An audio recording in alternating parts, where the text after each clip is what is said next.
Hi there, everybody. Graham Fletcher here. We're here back for part two of an interview with Matthew James Donnachie. Did I get the pronunciation right? Uh, Hang on. Excellent, excellent. Yeah, Brilliant. so Hey, everybody. Matthew and I had a bit of a chat after the first interview, and we thought, let's just go with the flow and have a chat, seeing as we're two men interested in personal development, self-development, self-healing.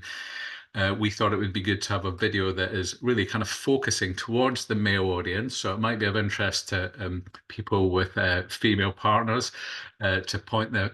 But we can chat about some of the stuff that we have done over the years and some of the outcomes that we've noticed in helping other men and helping ourselves. And that energy was what we wanted to step in. We're both. Um, Perhaps of a similar age, or and we both had experiences of traumatic events in our life with family members of close friends committing suicide. And so we can chat about that because I think it's pretty healthy to chat about as men about transforming, about self-development, and ways to do that, and to model that it's certainly worth getting stuck in. One of the things that dropped into my head was since we'd had that conversation was it's amazing. Sometimes you can look round and you can see men who really do get stuck in certain areas of life, whether it's their passion for football or whether it's passion for something else, and then they miss out the getting stuck in with the deeper work. Would you share that kind of observation from your life experience? Yeah, very much so. I think as we sort of broached on in the last talk, we're told about mental health, or we're told about mental health, but when we're younger, we're taught about like physical health. Mm, So it's kind of like if you want to have a healthy body mm, and you want to be able to do those 5K runs and this, that, and the other, mm, you need to exercise, so train your muscles. mm, But you also need to eat good food. So mm. even just on the physical health, there's two parts to it. Yeah. Um, the part we're not told about or not educated around as such is the mental side of things. So what our mind is telling us, Yeah. what programs are running, what Yeah. are we telling ourselves? Because what we're telling ourselves is going to be is going to it's good. It's what's going to happen. Let me put my tongue back in. Mm, Um, but the thing that we miss out on is, again, like we say, the emotional side. mm, And as young men, we grow up thinking that our emotions make us weak and that men are not emotional, which drives a wedge in between men and women because men just think women are over emotional and women don't understand why men aren't more emotional.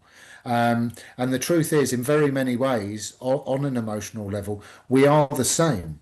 Um, but the reason I believe that suicide rates are so high in men, I think it's something, don't quote me, but something like 1,500 men a week are choosing to end their lives.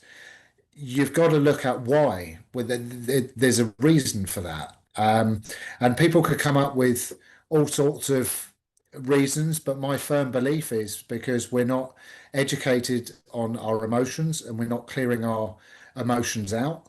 mm, So then we're getting this feeling of like, I don't want to be here anymore. I can't keep living the way mm. that I am. Life is not fulfilling me. I'm not fulfilling life.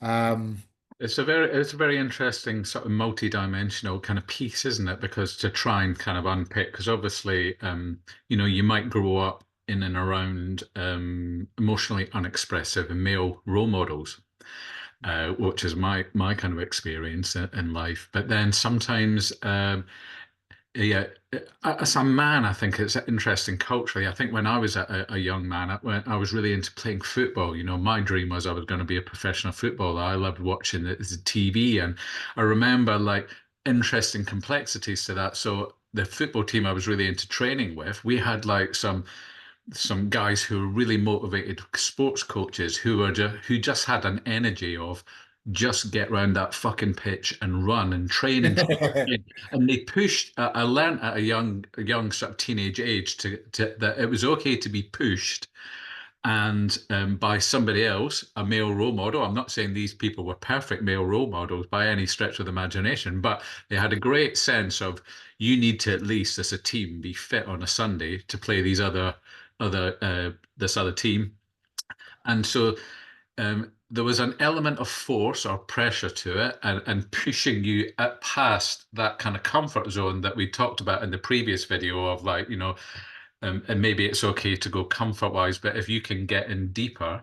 And so I think there's some aspects to male culture that sometimes I go, well, that was a positive learning experience, to a certain extent. But then also at the same time, there was loads of bullying in the changing rooms, and there was like there was so there was it's a curious experience, and some of these things might be real in life for young boys kind of growing up now, or they might be resonant for adult men watching this. There can be all sorts of complexities to it, can't there? And what one person might take from that experience, somebody else might be, quite fine with it because they've got a different psychological makeup, a different family structure, so it's a very curious thing, isn't it?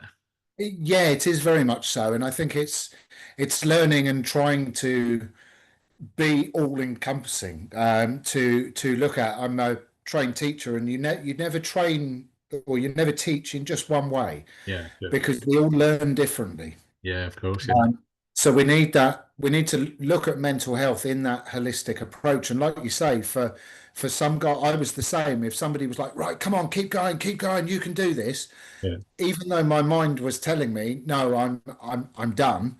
I Wow. can't possibly do any more." You'd do another 5 laps and then be like, "Oh, okay." And I'm sure it was on SAS, Who Dares Wins or something like that. But they were sort of saying, when you think you're done, Yeah. you've got 40% left. Ah, okay, you're right. Yeah, yeah. And I think when you look at that sort of thing, it's Mm. like that encouragement can be really good for people. But for other people, it can actually be damaging, Yeah. because they feel they're being shouted at. As soon as somebody shouts at them, they think they've done something wrong. So Mm. they'll stop running and then they'll tell themselves that they can't do it and this, that, and the other. So I think with any approach, you have to look at it from multiple angles, Yeah. and look at there's no one way, there's no one tool fixes all, and there's no one way Mm. that fixes everybody. However, there is a way that everybody can fix themselves. It's just finding the best way for that person. Yeah. I used to be very kind of cut off from my emotions. I used to be quite black and white, and the reason being is because what we're told when we're younger, we believe. So how many times were we told respect your elders, do as you're told, like listen and do what people tell you. Now, that's okay for the 30% of those people that were healthy, positive individuals, but for the other 70% that were just telling us stuff, it's in some ways irrelevant and it can be extremely harmful. Hmm. So I think from growing up as a young boy and being told that we're not emotional and it's only women that are emotional, you believe it and you see examples of it, and I think that women are more comfortable with their emotions and talking to each other about their emotions because um, it's not seen as a weakness. Whereas for men, if you were in the locker room and you turn around and said, "Oh, guys, I'm feeling really sad because I couldn't do the run, and some of you did 10 laps and I only did 9," are you going to get a response that's, "Oh, it's a real shame that you're feeling sad right here, right now," and we acknowledge that. But we don't all have to be good at everything.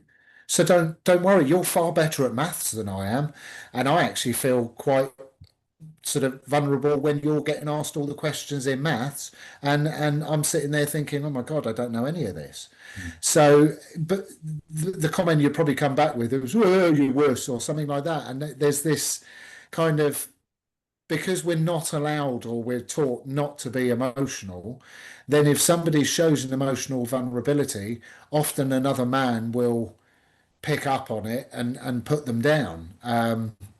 but I think what's really important, and I do sort of like men's retreats and groups and all sorts of things, Mm, is if we're told that we're safe and we're given like a told where the boundary is and we're told the truth of what is, it allows us to go deeper into ourselves. mm, Now, just talking to the guys out there, you want to be attractive towards women. It's like forget the physicality.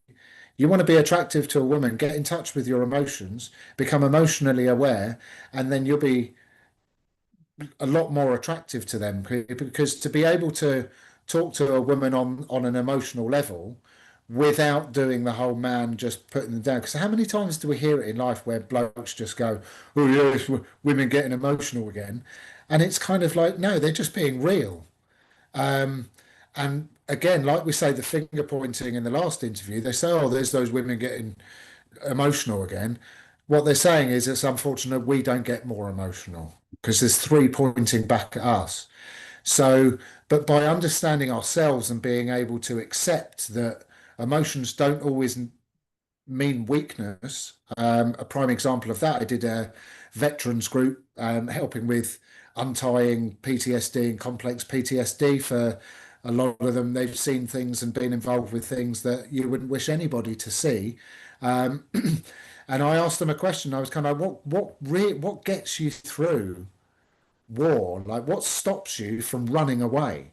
Um, and he said, what was interestingly, they make a comment that they're taught emotions are a weakness. Like if you mention the word emotion, they'll say vulnerable or weakness because in many ways in a war zone you can't afford to be emotional at that time. mm. However, what a lot of them shared was that it was what got them through that situation was the love they had for the man next to them. Right. Okay. So, although they saw emotions as weakness or vulnerability, the emotion that got them through was the love for the man next door. Mm. And it's kind of like, so that for me was really powerful because it shows that we are massively connected to our emotions and they have a huge impact. And it shows And the power of we're love as well, doesn't it? It does. Yeah. Um, it's kind of like rather than run, I'll stay and fight because I love you, because you're Yeah. next to me, you're my brother, and we're in this together. Yeah. Yeah. And so it's a real shame that that can't expand out. And I know there's a huge amount of stuff going on for men. One that strikes a chord with me is Andy's Man Club. Luke Ambler is an absolute legend when it comes to starting that sort of thing. And that came from a situation. I think it was his brother committed suicide, um, and we've got so many men doing it. And for me, like I say, I can only speak from my personal experience, but it wasn't that I wanted to die. I just couldn't face the life that I was living. I couldn't, that daily misery, the hard having to drag myself out of bed, feeling like I'm not good enough, or all of these sort of feelings. But being able to find a safe space where I was able to unload and then actually learn the truth of what we are, Yeah. which is we are emotional. And it's only that we deny those emotions that we get into so much mental health issues. Yeah. Um, and I don't want to just say, so what I reference is my personal experience, but it's important to also reference that everybody is different, and there's some very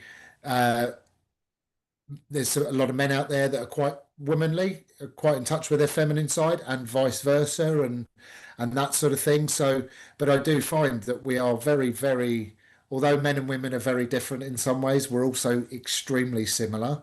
Right. And it's that lack of education that stops men from really going and owning our emotions and talking about it.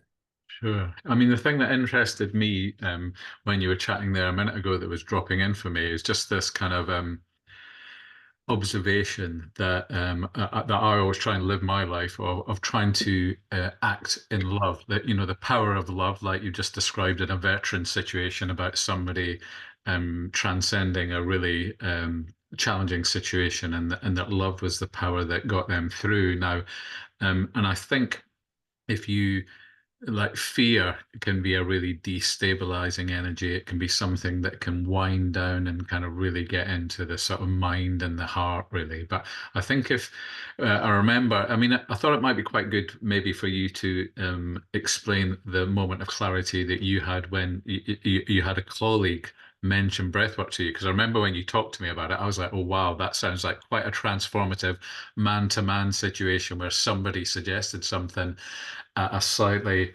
vulnerable moment for you, and then you tr took that and try. So, would you be open to sharing that with viewers? Or Absolutely. So I chose to go into construction when I was younger. Spent most of my career in construction, and it was when I was about 30. So obviously experienced a lot when I was younger, a lot of trauma. Then almost was traumatizing myself with the stories of I'm not good enough, I can't be loved, blah blah blah blah. Um, I saw my brother at 18 turn to uh, modern medicine and start taking antidepressants, which turned him into a zombie, which automatically thought that that's not for me. mm, Um, I was drinking, I started going out, drinking, partying, doing all sorts of chemical compounds that I shouldn't be doing. okay, That lasted probably about 10 years. So it was about when I found breathwork that I threw everything away. mm, Um, Trying talk therapies along the way and all these different things that just almost like you said earlier, it's like re-traumatizing because you're just going over and over the same yeah, yeah, thing. yeah, It's like I just want to feel better about what happened to me. I don't want to keep feeling worse because I mm, have to keep going over and over it again. And I found myself on a roof one day. I was hammering away, laying a slate roof. My mind wasn't on the job, and I hit my thumb for about the third time in about a minute. And I stood up and I just shouted out, I've fucking had enough. I don't know whether to throw myself off the roof or the hammer. mm, And Dan Hall, who's a very good friend of mine, unfortunately passed away last year, but he literally helped me save my life. He turned around to me and he said, "Would you do anything to change your life?" And I was just like, "Mate, that sounds like a stupid question, but of course I would." And he was like, "Have you ever heard of breath work?" And I was just like, well, "How's that going to help?" And he said, "It will change how you feel." And 2 hours later, I was in Penny Quayle Pier's office, trying my first breath work, okay, and it changed my life. brilliant. Within my first breath work, not only did I get an unload of anger, but I got an understanding that actually the way I felt was not my fault. Yeah, And what I had been told when I was younger was not true. mm, And what that did for me was on the mental side of things, it was like, so all these things I've been telling myself my whole life are not even true. mm, No wonder I'm miserable. mm, Um, so it really was, and it's kind of I think with breath work and one of the stigmas, what stops men from taking that leap is some of the stigmas that are around mental health and this, that, and the other. And a lot of the time, the way we deal with things is humour. We, especially in construction, it's like everyone kind of rips it out of everybody else, and you kind of get along, and it's and there is that sort of camaraderie, I suppose. But there's another element where it's kind of like, guys, if it's like if you feeling like rubbish and you yeah, want to change that, use a tool that helps you change how you feel. yeah, As we were saying, with the mental side of things, there's self-talk. We know that we can change all our neuralistic programming. It's kind of it's just a matter of repetition, repetition, repetition. So if I spent the next 3 months telling myself I was useless, life doesn't work out, and I always get bad experiences, guess what I'm going to get? yeah, Whereas if I spend the next 3 months telling myself that I'm loved, everything happens in an amazing way, and I attract wealth beyond my dreams, guess what's going to happen? And so some of the mental side is about the reprogramming. yeah, yeah, Um, but a lot of the time, as we were saying, the mental and the emotional communicate. Yeah, we yeah. don't hear it going on, but the Uh-huh. mind will go, if we can be telling ourselves something positive, um, but because we feel a certain way, it's like the mind will just go, no, you don't, because you feel like that. No, you don't, because you feel like that. Mm, And it can work both ways. And it is very much, but when you've got that emotional side of things where you can have that emotional clear out, mm. so like we were talking about physical health, you've got the actual physical doing the exercise. Um, you've got the same with the emotional and the mental. So you need to be able to find an emotional tool that helps you release that in a safe way, Yeah, but then also a mental tool which is helping you reprogram yeah. some of those limiting beliefs, some Mm, of those limiting statements that we've got because, yeah, oh well, that can't be true because that happened to me. yeah, They they said that to me once, so yeah, they must have been true. yeah. Um, so within that kind of like health sort of I've lost my words, but it's kind of like if we want to be truly healthy, we need a tool for clearing the emotions. We need to be mentally like a cheerleader for ourselves, Yeah, eating good food, doing doing healthy yeah, stuff. Um, so it's that holistic approach to the whole of self. yeah, yeah, What a lot of people do, as I tried to do, was just focus on one. yeah. My physical health was amazing. Um, and it was like, oh, healthy body, healthy mind, and you've just got to tell yourself this, and you've just got to tell yourself that, and yes, that's true to a certain extent, but only to a certain extent, Mm, uh, to where your emotional self will say, no, we're crying out in pain. mm. How could I possibly be happy? So by working with the two and by working with the whole, it's mind, body, spirit as well. And yeah, that's how you get the optimum mental, physical health. And I think what I would feed back to you is interesting about what he's sharing, because obviously sometimes the analogy of tools and men who might, be in either particular workplaces. One tool that works for one person might not work. So sometimes you need to shop around, find the right tools. Some Yep. tools you need to also practice at and work at. Sometimes you're not going to be amazing with a particular tool straight away. And so I think it's just, but it's good to understand that you find the tool that's right for you and give it a go, and then at least you're started on that mind work or the emotional work, and you'll start to notice things that improve in your life, and you can like take stock of that. I think what also interested me about the example that you gave about your friend interjecting on the roof, I mean, that could have gone in two different ways from a leap. You could have actually just had a moment of exasperation and thrown yourself off in a moment of desperation. But what stood out to me was at the heart of it all, that the success story was you loved yourself enough to express out loud, oh, for F's sake, I can't take any more of this. And then, Mm. like you said, your friend, even though perhaps that there might have been aspects to your relationship with him which were bantery within the same culture of the workplace, he was straight away responsive and from a place of love says, what would you do? Would you do anything? And again, that's a beautiful moment there of getting that kind of macho testosterone kind of culture out of the way. One person saying, I'm hurting, I need some help. And how lovely is it that when you say that into the air, into the cosmos, that straight away there's somebody right next to you going, oh, I can help straight away. And it's a bit like you're saying about the veteran looking out for the mate. And so I think at the weekend, I was chatting to my daughter about something that happened in her life, and she was saying, I just put this thought out, and all of a sudden, right in front of me, an opportunity comes up that takes me closer to this becoming reality and then something else. And so the synchronicity. And so I think it's quite important to think about if you want to do this work, sometimes it's just verbalizing it and putting it out into the air, into the collective consciousness.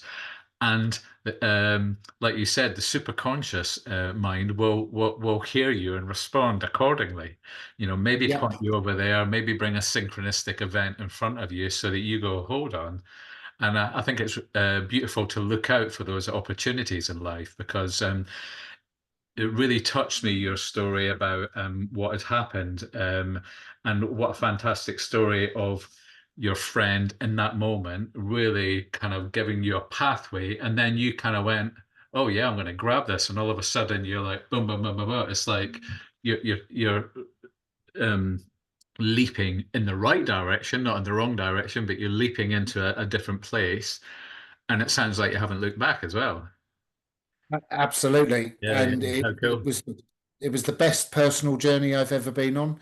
But obviously that's the work I do now as Yeah. well. So Yeah. from a personal and business point of view, it's been completely transformational. But I can imagine it's also had its challenges within it, that it's maybe up and down a bit like a roller coaster. There's peaks and troughs. Oh God, yeah. Because there is no quick fix. There's no one retreat that you can go on that's going to Mm. fix everything. There's no ceremony you can go to that's going to fix everything. And Yeah, and is it takes hard work. It yeah, takes grit. It yeah. takes a certain amount of time and a certain amount of investment. Mm. But again, this is where it's kind of like is something that takes you a week and costs you 40 quid going to be as good as something that takes you 10 years and costs you £100,000? No, they're in completely different leagues. Mm. So it's looking at putting the effort in and looking at something and going, I mean, I spent sort of 20, 30 years. If I worked out how much I spent on partying and drugs and alcohol in comparison to the 10 years of my personal work and breath work and this, that, and the other. Mm. We're talking, I probably spent near enough £200,000, 300,000 on drugs and probably £80,000 on breath work. But the biggest change has come from the hard bit Mm. and investing that money. And we make investments in lots of other things, but not on where Mm. we need it as such. And how Um, would you describe the results for you? What do you notice when you know, I would describe my own personal journey as once you, if you imagine layers of an onion, if you're peeling things off, as you go deeper with emotional clearing and working with the mind, more often than not, I find that there's stages that I go through that once there's a big clear, I might like the next week something will crop up in my life, whether it'll be a work situation or personal. I'll be like, oh, I'm really noticing consciousness level. I'm thinking differently this time in comparison to what happened a year ago. Do you get moments like that where you notice that you're how you're emotionally responding and how you even hear yourself speaking are different? I get that quite frequently. Yeah, massively. Okay. Because one of my big main clearings was anger. Um, it's like things like road rage, being triggered by other people, um, were were huge within me. Okay. To the point where my best mate used to say that, like, do you realize everybody's scared of you? Like your best friends are scared of you Oh wow. because we'll be in a car and something will happen, and you're literally from 0 to 1,000, and we're worried about what's going to happen. Wow. Um, and now it's kind of like I'll get mildly frustrated that somebody is doing 30 mile Uh, an hour on the motorway, okay. Yeah. holding everybody up because Okay. That's quite a transformation then. they don't feel safe going over 30 mile an hour, in Okay. my opinion. If you don't, stick to the B roads. But it is that whole, okay, slightly frustrated about that. Yeah. And of course we can understand why. It's not effing and blinding, pointing, swearing, threatening, Yeah. kind of, and some of that comes down to just clearing the stuff out. Yeah. Yeah. Um, but as you said, when you had that time when you're recently where the day that your friend had committed suicide, and it's like it was such an amazing explanation that you gave, like being standing in a room and looking around for the things that you expected Yeah. you would experience from years previous. Yeah. And that's what breathwork helps to do, is it Mm. it just unloads all of that emotional stuff, which then gives you space. Yeah. And you're almost like looking around like, well, where's the tears? Where's the anger? Where's the fear? Where's Mm. where's it all gone? Yeah, yeah, Um, and what it helps you to do is get back to just the love. sure. Um, when my brother committed suicide, I thought the first thing I would feel is sadness. Right. The first thing I felt was an overwhelming anger that my dad had to bury his own son, Yeah. which took me by surprise. I was like, okay, that didn't expect to feel that. I thought I'd be really sad that he was gone. That was the next thing in. Right.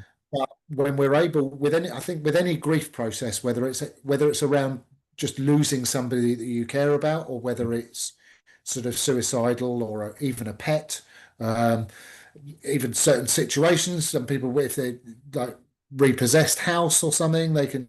There's a grieving process that happens with a lot of traumas, and it's almost like being in the sea and you're bobbing around, and it's like a wave will come from this side and then you're okay, and then it comes from the other side, and it's just about dealing with all of those emotions that come up. So with my brother, it was the anger, then it was sadness, and then it was guilt. There was lots of different things, and Yeah. I Sure. obviously Yeah. used a lot of breath work while doing that. Mm. But what it helped me to do is get back to the love, Yeah. Yeah. which was it's a real shame you couldn't work your stuff out and stay.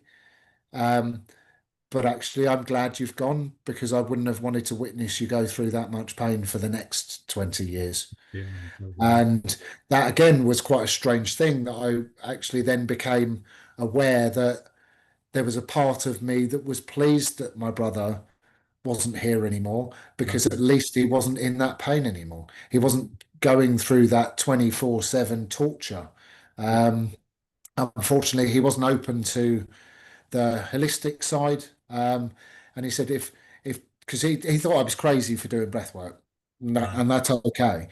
And I suggested it to him, and he said, well, if it worked, the doctors would suggest it. Mm.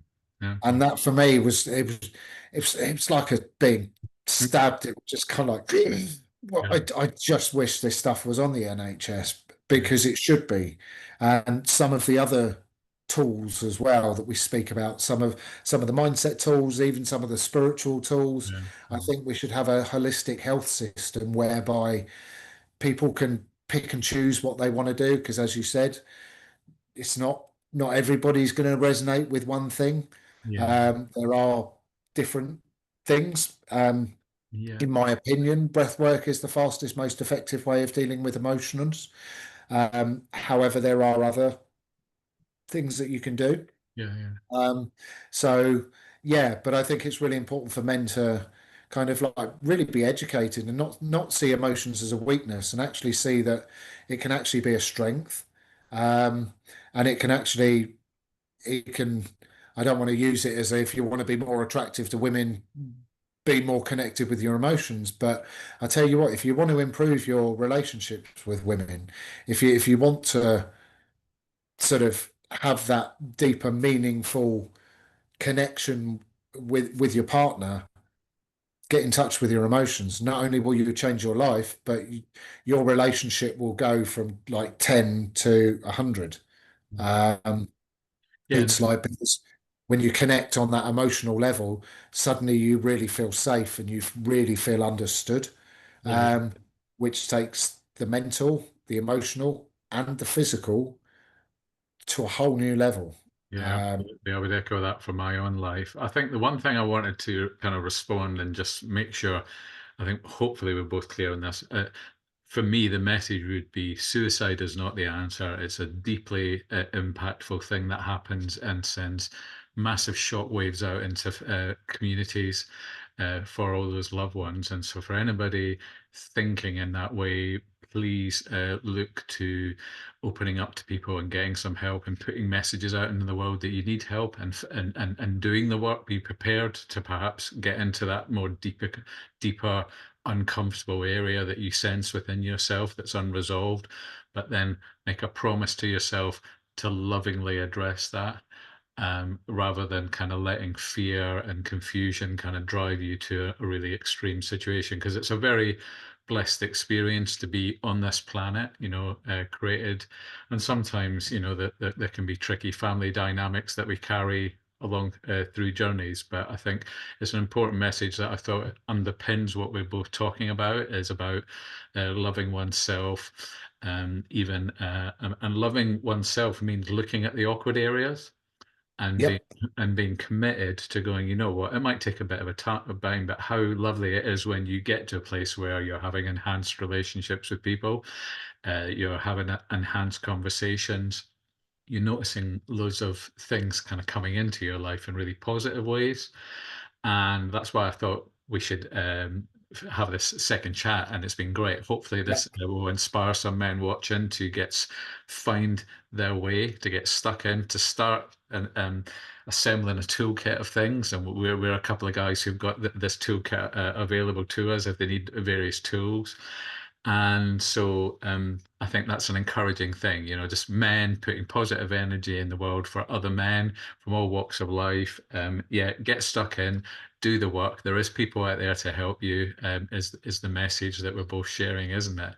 And that, yeah, you've got to love yourself from and listen to those little voices from your inner child going, yeah, come on, let's get stuck in and resolve this. So I think that's where I would propose that we end up, because I'm just watching the timer on the Yeah. recording. But yeah, Let's really do it. blessed to chat with you. I hope we inspire some men in lots of different ways, and their partners, to perhaps point them in the direction of this positive energy. Yeah. And yeah, it's an important thing. And thanks for sharing all your personal stories. It's been great to No chat. problem at all. Brilliant. Thanks, Graham. Yeah, Much thank you. appreciated. Take care.